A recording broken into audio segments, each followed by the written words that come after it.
tegalee fanweeri minute Allô Sénégal di jox kàddu gi askan wi plus près de vous émission buy bég ci yéen te di leen yokk bànneex bégee di leen bégee xumbal ak xumbute ba mi di jot rajo Sénégal di leen jox xibaar yu wér te wóor di leen bégal saa su ne. juróom-ñetti waxtu jot ba mat sëkk suñu studio ma am mbégte ànd ak kii di Migui Maram Ndiaye ngir ànd ak suñu gan Migui Maram Ndiaye nuyu naa la. maa ngi lay fay Ndeye Fatou Ndiaye di nuyu également auditeurs yu rajo Sénégal di am mbégte di ànd ak ñoom si waxtaan bi du nuyu itam suñu gan tey muy Ndeye Astou Thiaw moom moo yor département communication si kër gi nga xam ne rek moom moo di TDS SA. Ndeye Astou ñu lay nuyu di am mbégte di ànd ak yow tey ci rajo Sénégal. maa ngi lay fay Migui di nuyu sa naataango yu ñu fi teewal ñoom ñëpp. di leen jaajëfal ci invitation bi ak accueil bi di am contentement bu rëy ci sama teewaay fii ci matinal. alors matinal bi lu tax tey ñu invité la fi mooy am na ab forum bu mag boo xam ne tey jii TDSA war na ko dalal lu ko dalee suba ak jàmm fii ci Ndakaaru. war fi dajale yeneen réew yi nga xam ne rek ñoom ñooy bàyyoo ko Afrique ngir ñu waxtaanee lu ni mel d'abord TDS suñu ko déggee Sénégalais yu bëri peut-être tey jii bëgg nañu gën a xam TDS si lan lay yëngu lan mooy TDS. waaw jërëjëf ci question bi bala may gën a xuus ci question yi xanaa di jaajëfal rek suñu jëwrin bi nga xam ne moo ñu fi yebal tey di madame la directrice générale de TDS SA docteur Aminata Sarr bi nga xam ne mu ngi abattre liggéey bu jéggi dayoo ci biir TDS di nuyuwaale tamit samay collaborateurs ak samay collaboratrices de TDS di jaajëfal aussi tous les auditeurs yi nga xam ne ñu ngi ñuy suivre ci biir émission bi waaw TDSA boo ko déggee en fait mooy opérateur bi nga xam ne moo chargé wu de la diffusion nag mooy li nga xam ne mooy tax mooy jokkalante éditeurs yi ak téléspectateurs yi nga xam ne ñoo ngi nekk ci seen biir kër di jàpp télé di seetaan donc bu ñu jotee signal rek c'est grâce à la TDS gi nga xam ne bu éditeurs yi muy chaîne de télévision yi bu ñu toggee seen contenu seeni production ak yooyu ñun ñoo koy jëli ba pare yóbbu ko suñu cœur de réseau bi nga xam ne ñooy togg segg ko adapté ko ak suñuy matériel suñuy équipement ba pare daal di koy wasaare ci centre émetteur yi ba nga xam ni région bu nekk mën na see jot après tasaare ko ba nga xam ni signal bi ñëpp dinañ ci mën a jot di seetaan seen télé donc loolu mooy rôlu TDS te moom rek moo yor liggéey boobu ci biir Sénégal donc muy acteur bu incontournable boo xamante ni ñu ngi jokkalante ak télé yi pour mën a jox le meilleur de l'audiovisuel aux Sénégalais. alors suñ ko waxee rek xel yi day dem surtout ci TNT bi TNT boobu daanaka mat na fukki at daanaka bañ ko tàmmeelee jëmmal fii ci biir Sénégal ci liggéey boobu ak collaboration ak télévision yi tey jii ban xayma ban jàngat nga gis ci collaboration bi nu mu demee jamono ji waaw collaboration bu saine parce que dañoo lié dañu am ay liens yoo xamante ni dañoo jege comme nu ma la ko waxee mënuñu dem sans ñoom tamit mënuñu dem sans ñun donc dañuy obligé di liggéey te liggéey bi jekk na naam am na yoo xamante ni mën nañ ko tegaat ci table bi côté régulation mais aussi côté économie parce que loolu sax ci point boo xamante ni la dinañ ko aborder la ci forum bi pour loo xamante ni dinañ ci gis suñu bopp ñëpp dinañ ci gis seen bopp waaw comme ñun ñaar mënuñu tàqalikoo donc dañu war a ànd liggéey ci nu mu gën a rafetee et donc avec tout le cadrage nécessaire bi nga xam ni mooy réglementation bi et fexe ba ñëpp gis ci seen bopp loolu lépp ñu ngi koy war a saytu te ñu ngi ciy dox tamit pour que mu mën a améliorer aussi jour à venir certainement dinañ ci dikkaat balaa waxtaan bi di jeex wax naa ko lu ko gën a waral mooy ndaje bi nga xam ni moom ngeen di dalal forum bi lan lay wundu waaw forum africain de la télédiffusion nag TDS moo ko organisé di ci ànd ak suñu jawrin de le ministère de la communication des télécommunications et du numérique ak ay autorités ak ay partenaires aussi techniques comme financiers pour mën a taxawal benn rendez-vous boo xamante ni une première la au Sénégal bu war a dajale ay pays yu bëri yoo xamante ni jóge nañ fii à Afrique dans la zone UEMOA notamment les membres du réseau africain des télédiffuseurs mooy kuréel bi nga xam xam ne moo dajale képp télédiffuseur boo xamante ni méngoo na ak liggéeyu TDS. ñu war a ñëw fii daje fi ci Sénégal ñu waxtaanee TNT mbirum TNT ak li ko jëmale kanam. mais aussi pour tenir assemblée 5e assemblée générale bu réseau boobu nga xam ni dañ koy tenir ci biir Afrique pour mën a waxtaanee TNT ak li ko jëmale kanam. donc ak célébrer tamit lu bokk na ci li waral ñu taxawal ko mooy célébrer les 10 ans de la TNT comme vous venez de le dire nga xam ne dinañu xool saytu lan boobu ba léegi jéego yu ñu fi teg ak jafe-jafe yi ñuy jànkonteel ensemble nga xam ne ñun ñëpp ñoo ko bokkandoo ci zone Afrique et aussi xool ay solutions yoo xamante ne mën nañ jëmale kanam. alors si boobu la ndaje yaa ngi koy junj léegi nee nga am na yeneen réew yi nga xam ne dañ ciy ñëw yan réew tey jii lañ ciy xaar dëgg-dëgg waaye tamit si thème yi nga xam moom la ñuy waxtaanee ginnaaw évaluation TNT lan lay doon. waaw comme ni ma la ko waxee sànq pays yu bëri war nañ fi teew. une vingtaine de pays yoo xamante ni jóge nañ biir Afrique notamment 8 pays yi nga xam ne ñu ngi ci zone UEMOA. muy Bénin muy Togo muy Mali muy Côte d'Ivoire muy Niger muy Guinée muy la Gambie aussi ak yeneen pays comme l'Algérie. mais aussi au-delà même la France la Russie avec la télévision russe qui est le partenaire leader de ce forum ñoo ñëpp ñu ngi leen di xaar. et ak ñëpp képp koo xamante ne rek mu ngi liggéey ci wàllum TNT ak technologie ñu ngi leen di xaar ci forum bi donc thèmes yi ngay wax am na solo yu bëri ñu war a aborder mais peut-être dama koy tënk rek ci ñetti atelier yoo xamante ni am na ay sous-thèmes yoo xamante ni dañ ko aborder mais yu ci gën a fës mooy wàllum saytu TNT bi 10 ans de la TNT yoo xamante ni TNT bi ñu koy déployer mu ngi nekkoon vers 2015 donc 10 ans après ñu xool lan moo ci baax lan moo ci baaxul wala lan lañ ci war a dolli ak lan lu ñu réaliser te am nañ bilan bu mitigé boo xamante ni am na ay avancées notoires yoo xamante ni def nañ ko ci parce que bi ñuy jëlee TNT bi début bi ñu ngi ci woon ci 6 centres émetteurs mais actuellement am nañ ci 23 yoo xamante ni tasaaroo nañ ci Sénégal bi yépp donc loolu avancée majeure la et que tous les équipements ak le travail yi nga xam ne abattre nañ ko booba léegi pour jëmale ko kanam mais teewul nag am na ay chantier yoo xamante ne mu ngi ñuy xaar dinañ ko waxtaanee. deuxième point bi donc chantier yooyu la ci transformation yi nga xam ne war nañ koo entamer avec ñu concerté aussi ak bépp kuréel ak bépp acteur boo xamante ni yaa ngi ci biir pour que ñu waxtaanee le modèle économique bi ma la waxoon sànq nga xam ne dina tax ñëpp gis ci seen bopp muy éditeurs yi ak télédiffuseurs yi boo xamante ni dina inclusif ñëpp bokk ci et boo xamante ni day durable aussi mu yàgg ci temps bi quoi jëmale ñu kanam. beneen point bi aussi mooy solution et applicatif yi nga xam ne technologie ku wax technologie xam ne day avancer jamono dañuy wax ni jamono day dox mais technologie aussi moo ci raw donc am na ay solutions yu bees 5G broadcast am nañ gis nga IA bi léegi ak internet boo nga xam ne mu ngi gën a tasaaroo loolu lépp c'est des solutions yoo xamante ni mën na ci juddu et nouveaux usages yi aussi xam nañ ni sénégalais yi ak bépp mboolem téléspectateur ni muy seetaanee télé day xaw a soppeeku avec le temps avec ces technologies là donc ñu nit ñu war leen a mën a ànd ak ñoom ci innovation ci évolution ak ci ay solutions yu bees yoo xamante ne dina gën a xarañ et nit ñi dinañ ci gën a gis seen bopp donc ñetti thèmes yooyu daal moo mën a tënk li ñu war a waxtaanee ak ay ñoom ñëpp ñu invité ak les experts de ce domaine. alors dañuy gis ni ba ngeen ñëwee ba tey que ce soit muy kilifay réew mi mais également au niveau de TDSA da ngeen di insister sur lu bëree bëri lu jëm si wàllu souveraineté jëm sax ba si tey ji wàllu télévision yi lu tax tey ji ngeen taamu boobu la thème TNT vecteur de souveraineté d'intégration économique sociale en Afrique. merci beaucoup loolu dafa jaadu parce que suñu kilifa réew dafa woote ci transformation Sénégal 2050 boo xamante ni da cee boolewaale aspect boo xamante ni dafa am importance da ko yitteel muy infrastructure yu robuste muy une souveraineté numérique et donc ñun suñu thème bii nga xam ne mooy TNT vecteur de souveraineté et d'intégration économique et sociale du nekkul lu fortuit lu ñu loo xamante ni même ba ci suñu ministre de la communication des télécommunications et du numérique dafa ne woote si le New Deal technologique boo xamante ni da koy rek feddalil et ñun si loolu la ñuy dox donc dañoo jàpp ni ab réew du dox du développer tant que maîtriser wul ces infrastructures tant que moomul boppam ba nga xam ne lu muy jëfandikoo ak lu muy def dina fekk mu maîtriser ko aussi mu am ci connaissance yu pointu et pour mën ko doxal te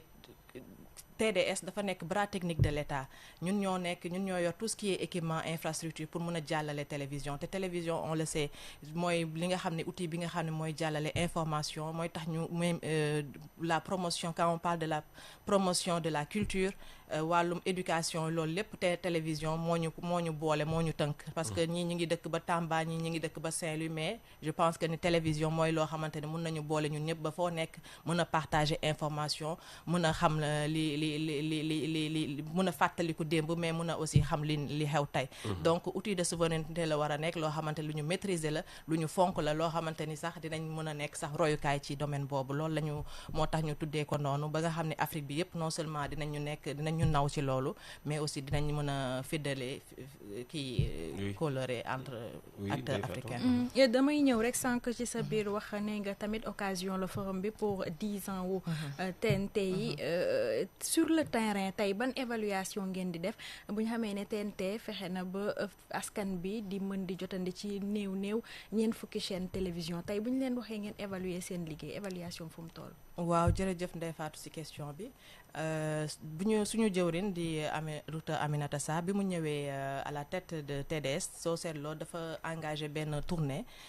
mission bi doon saytu lépp luy équipement infrastructure ci territoire national bi pour mën a xam exactement ban situation jàngat ko xam lan lañ war a soxla ak lan la moo fi nekk te biñ ñëwee seetlu nañ ne effectivement tasaaroo nañ moom ci réew bi mais infrastructure boo xamante ne dafa xaw a yàgg boo xamante ne dafa laaj yeesalaat moom lañ fi fekk donc dañ ko hérité du loo xamante ni ñoo ko fi tegoon dañ ko hérité ci concessionnaire yeeg ñi ko xam ne ñoo ko yoroon ndax ñun depuis quelques années rek lañ ko commencé mais gis nañ ni soxla nañu renouvellement soxla nañu yeesalaat loolu donc premier chantier la boo xamante ne mun nañ ni bilan la mais aussi avancement yi comme ni ma ko waxee jóge nañ ci 6 centres émetteurs ba ñëw ci 23 centres émetteurs mais tamit dem nañ ba 40 chaînes ba nga xam ne bouquet bi couvrir na tamit à 90% du territoire national et de la démographie et Sénégal des millions de Sénégalais ñi ngi seetaan bouquet TNT ci fii ci Sénégal mais comme ni ma ko waxee y a une fracture numérique boo xamante ni du ñëpp forcément ñoo si mën a am surtout que ni le numérique ñun même bu ñu yeesalee wit dañuy xaar pour que téléspectateurs yi ak nit ñi foyer yi ñoom si boppam bokk ak ñun tolluwaay ba nga xam ne transmission bi dina yomb problème mu décodeur parfois mën na posé wu ba nga xam ne ñenn ñi dañuy am jafe-jafe capter le signal correctement parce que nekkuñ ñu am décodeur yu mujj génn wala seen télé nekkul télé numérique boo xamante ne mën na capter le signal donc dañuy chantier la ñaan pour que numérique bi mu nekk un tout numérique nga xam ne ñëpp dañuy bokk tolloo muy ci qualité bi muy ci jumtukaay yi yëpp nekk yu yees ba nga xam ne transmission beeg liggéey bi day gën a jaar yoon. si wàllu woowu itam yaa ngi wax numérique bi ñu ngi leen di xaar bu baax a baax ci déploiement bi mooy ci yenn plateforme yi comme OTT comme également IPTV foofu fan ngeen toll ci liggéey bi. waaw loolu ñu ngi waxtaan ak ay partenaires ak ay ñoo xamante ni ñu ngi liggéey ci waaru xarala yooyu. te ñu ngi ciy avancé bu baax te forum bi dina nekk occasion pour gën ci mën a waxtaan parce que dina am ay ñoo xamante ni dañuy proposer ay solutions comme ni ñu ko waxee 5G IA ak yooyu yëpp ay y aura des experts des équipementiers des vendeurs donc yoo xamante ni dañ ñëw sax exposer seeni solutions yoo xamante ni mën nañ ci jàngat lu bari. xam ci fu ñu bëgg a jëm ak lan la askan bi soxla réellement en matière de technologie parce que naam mun na am yu mujjee génn mais si ñu seetloo tamit saytu suñu population lan lañ gën a soxla ak lan lañ am comme moyen bu boobaa la ñuy gën a mën a def ay propositions mais ñu ngi si taxaw bu baax parce que mun nañ am par exemple OTT des services à valeur ajoutée yu bëri yoo xamante ne repérer nañ ko identifier nañ ko te war nañ si mën a jokkalante ak yenn partenaires yi du ma tudd tur mais am na partenaires yu bëri yoo xamante ni ñu ngi leen di gis yoo xamante ni mën nañ jéem a xool nuñ mën a liggéeyee développer ay partenariats yoo xamante ni ñoom dinañ si gagner ñun dinañ si gagner et dinañ mën a jox le meilleur ak en adéquation ak li nga xam ni actuellement technologie toll na fa. Donc vidéo yeeg à la demande pay per view yooyu yëpp ñu ngi si liggéey di ci saytu bu baax pour xool nuñ koy commencer jox Sénégalais yi. Alors ndaje bi ay réewu Afrique ñoo si ñëw. mais doomu Sénégal itam télévision ki ñu mel am nañ ci part rawatina télévision yi nga xam ne souvent day am coow seen diggante rawatina si wàllu redevance beeg ki ñu mel. ñoom ban part ban ngeen leen di wàccal si ndajeb ñaari fan bi. Sénégal sur le plan Sénégal ñun ñoo organisé Dakar lañ ko organisé pour une première et dañ see woo sénégalais yëpp éditeurs yeeg yëpp comme ni ma la koy am na thème boo xamante ne ñun ak éditeurs yi la donc que ça soit les régulateurs ñëpp lañu woo ci ndaje bi nga xam ne dañuy ñëw waxtaane ko bu ñu waxee développement durable ak inclusif de l'écosystème donc écosystème ëmb na tous les secteurs toutes les institutions yoo nga xam ne wër nañ wàllum audiovisuel donc que ça soit les médias les régulateurs les experts acteurs professionnels du secteur ñoom ñëpp lañu woo ci ndaje bi pour que ñu mën ko waxtaanee pour que liñ siy génnee nekk loo xamante ne ñun ñëpp a ciy gis suñu bopp parce que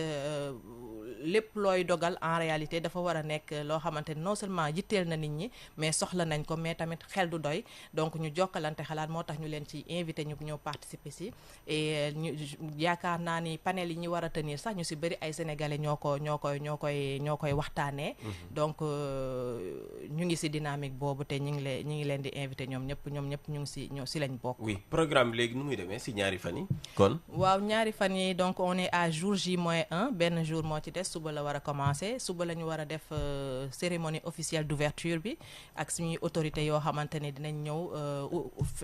teewe ko. fekkee ko et ak suñu invité yi ma leen wax sànq mooy membre du réseau RAT du réseau africain des télédiffuseurs ñoom ñu ngi fa suñuy sponsor aussi mooy comme télévision russe wala RFI ak Infratel ak ay ñoom ñu bëri sponsor yu bëri ay autorités yu bëri ak ay experts ñoom ñëpp ñu ngi leen di xaar ci bis bi.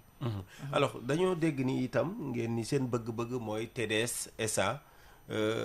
bu Sénégal doon ëpp bi sur le plan régional fii. lu ni mel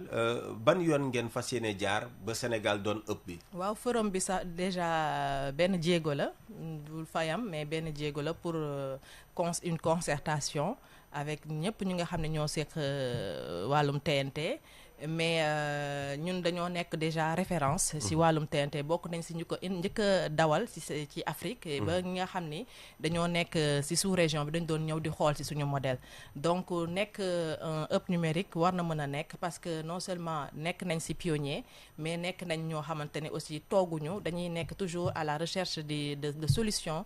yoo xamante ni mën na jëmale kanam technologie bi muy infrastructure bi comme je l'ai dit dañu bëgg a yeesalaat infrastructure ba nga xam ne yu gën a moderne la ñuy am mais aussi ak proposition yu ñu mën a defal le public sénégalais nga xam ne dañ seetaan ak parce que ñu ngi wax ay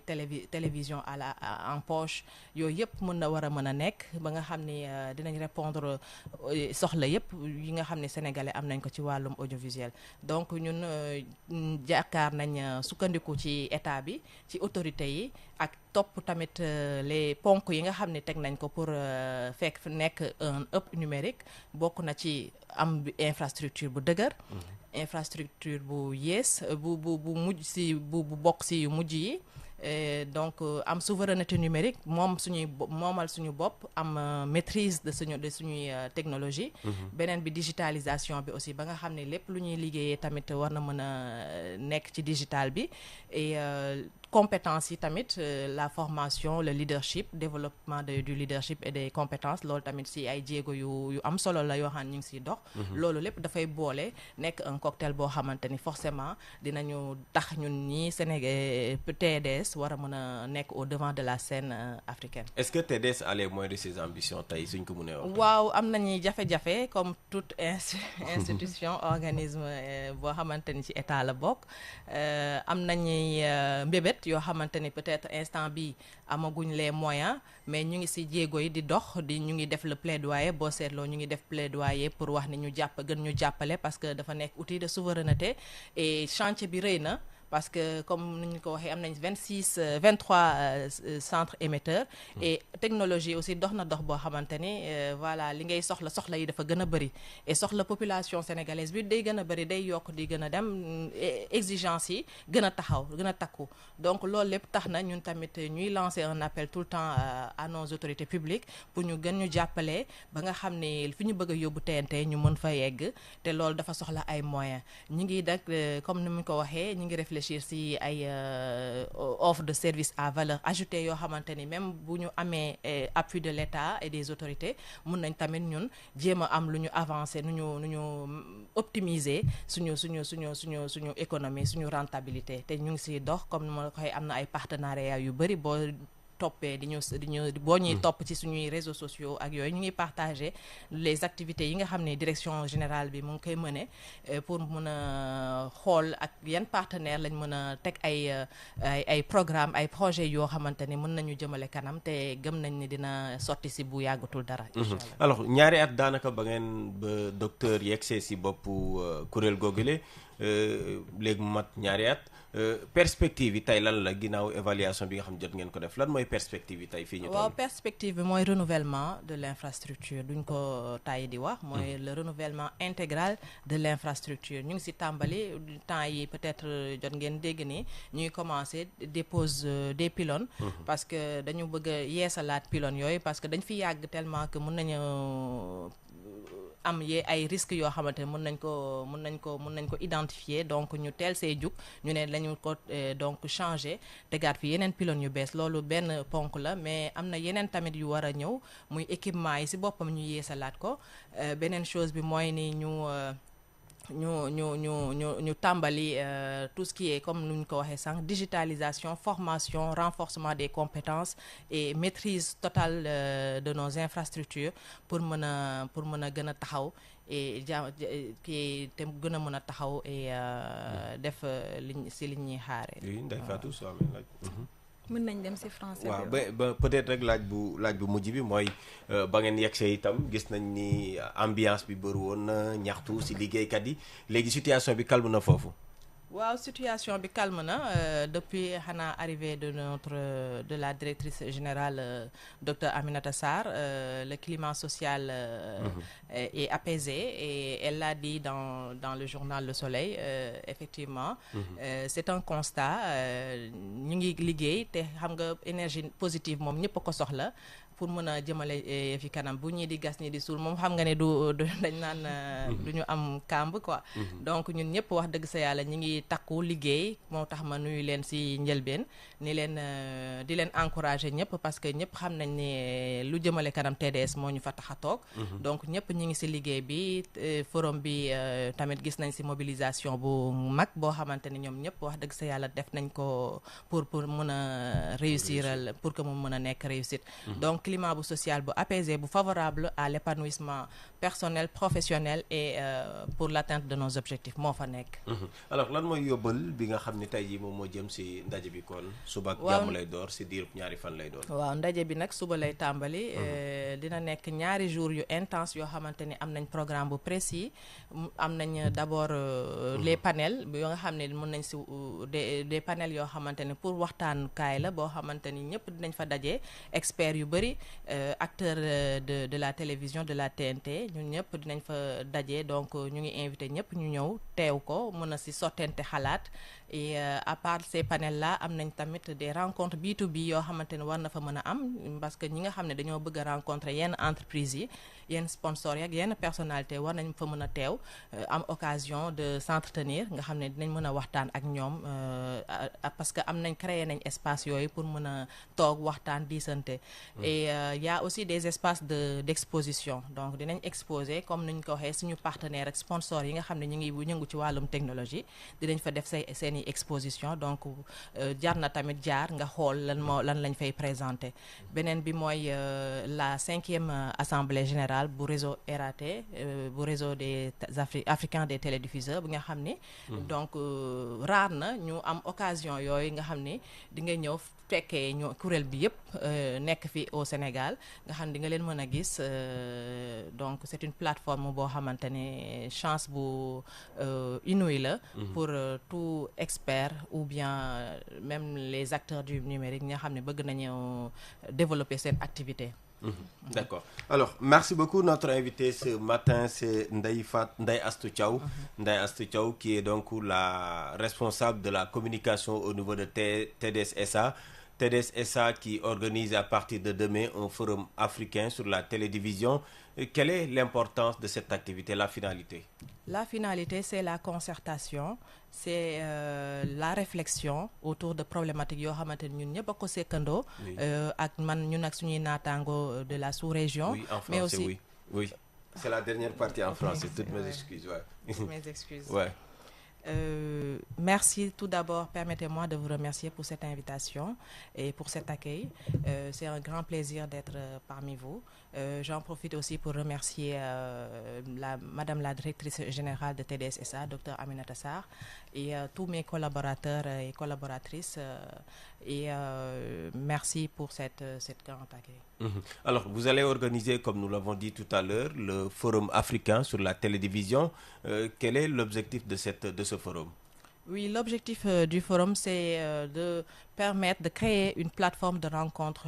panafricaine avec tous les membres du réseau RAT et du réseau africain des télédiffuseurs, mais aussi de donner l'opportunité à Dakar de réunir les experts, les acteurs du numérique et de la télédiffusion autour de panels de haut niveau, mais aussi de créer des espaces de rencontre B2B et des espaces d'exposition qui pourront faire ressurgir les solutions et les réelles problématiques actuelles de la TNT au Sénégal. Oui, nous avons aussi constaté que vous ambitionnez de faire du Sénégal un hub donc en matière de télédivision ici en Afrique de l'Ouest. Par quel bout comptez-vous prendre ça? Oui, c'est juste une vision déjà qui a été déclinée par le président de la République à travers l'agenda de transformation nationale du Sénégal et qui a été aussi portée par notre ministre de tutelle, le ministre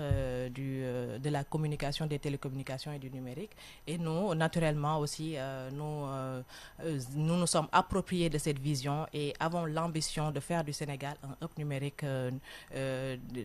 d'ici quelques années. Déjà, nous sommes une référence dans toute la sous-région parce que les homologues télédiffuseurs ont souvent pris le Sénégal comme référence et on fait partie des premiers pays à avoir entamé et réussi la transition numérique terrestre. Et actuellement, on a effectivement déjà fait beaucoup de réalisations et le bilan reste mitigé, mais n'empêche, nous sommes sur des chantiers qui feront certainement, qui porteront leurs fruits et feront du Sénégal non seulement un modèle à copier, mais aussi la meilleure dans le domaine. Oui, et vous avez aussi beaucoup insisté sur la question de la souveraineté, la souveraineté africaine dans le domaine de la télévision. D'ailleurs, le thème porte sur la TNT, vecteur de souveraineté, d'intégration économique et sociale en Afrique. Pourquoi ce thème a été choisi? Oui, comme je l'ai dit tantôt, en fait, c'est en référence aux politiques publiques et aussi à un projet, le New Deal Technology, qui compte effectivement faire du Sénégal un hub numérique à travers notamment des axes majeurs comme le renforcement des infrastructures de diffusion, la souveraineté numérique, la digitalisation accrue, le développement du leadership et des compétences. Donc tous ces facteurs-là font que effectivement nous aussi nous sommes appropriés de ce projet-là et voulons effectivement aller dans ce sens en créant les conditions adéquates qui pourront nous faire atteindre ces objectifs de souveraineté, mais aussi de maîtrise et de perfectionnement par rapport aux services que nous offrons aux Sénégalais. Alors ce forum coïncide avec disons, la première décennie de la TNT au Sénégal. Si on devait tirer un bilan par rapport à cette décennie, qu'est-ce que vous retenez de ces 10 ans d'existence de la TNT? Oui, merci. C'est une décennie de défis, d'innovation, mais aussi de réalisation. Comme on l'a dit, nous avions entamé au tout début de sa nomination, la directrice générale, Dr Aminata Sarr, avait entamé une mission de tournée nationale qui lui a permis d'identifier les problématiques et de surtout faire l'état des lieux de l'infrastructure partout au Sénégal. Et peut-être la première remarque, le diagnostic qu'on pourrait faire, c'est l'état de vétusté avancée des infrastructures et des équipements, donc qui nécessitent un renouvellement, mais aussi, comme je l'ai dit tout à l'heure, la fracture numérique qui ne permet pas d'optimiser le service. Parce que effectivement, si on parvient à renouveler et à disposer des infrastructures de dernière génération, il reste aussi évident que la plupart des Sénégalais parfois ne disposent pas des outils et des équipements adéquats, notamment en termes de décodeurs, de télévision, et ce qui fait que voilà, parfois le service n'est pas optimisé. Mais il reste évident aussi que pas mal de réalisations ont été faites, comme je l'ai dit tantôt. On était à 6 centres émetteurs et aujourd'hui on en est à 23 sites et avec 40 chaînes donc disposées dans le bouquet TNT et à travers tout le pays avec un rayon de couverture de 90%. Donc actuellement on peut dire qu'on a réussi le pari de l'innovation. Maintenant il suffit de relancer notamment la réglementation, que ça soit le développement de l'écosystème, et la réglementation qui peuvent faciliter l'optimisation, mais aussi le renforcement économique et technologique de. Merci beaucoup Ndayassou Thiaw, c'est la fin donc de cette interview. Merci d'avoir accepté notre invitation. Merci, c'était un plaisir. Merci beaucoup Ndeye Fatou. Merci beaucoup Migui Maram Ndiaye, notre invité Ndayassou Thiaw, chef département communication de la société de télédiffusion du Sénégal TDS SA. Mbokk yi ñu leen di jaajëfal bu baax a baax ci teewlu bi léegi Oulay Kane dina ñëw ànd ak yéen ci Allô Sénégal, ngeen mën a woote waxtaan ak moom ci li nga xam ne nii mooy thème bi ñu tànn. Xam ngeen ne ëllëg Dakar dina dalal forum bu mag boo xam ne dina dajale ay réew yu bëri ci wàllum télédiffusion, muy nag ndajep ñaari fan buñ nar a waxtaanee lépp lu jëm ci wàllum télédiffusion TNT ak li ko ëmb lépp. Salam Sénégal dina ñëwaat ëllëg, ñu leen di jaajëfal ci teewlu bi, di leen bàyyi ak li des suñu programme. Jërë ngeen jëf. Salaamaaleykum Sénégal ngi, maaleykum salaam Sénégal ngi, nanga def sawa Sénégal ngi, maa ngi fi c'est ça Sénégal ngi. rajo Sénégal indi ay coppite ngir li gën waaye ngir li leen di bégal.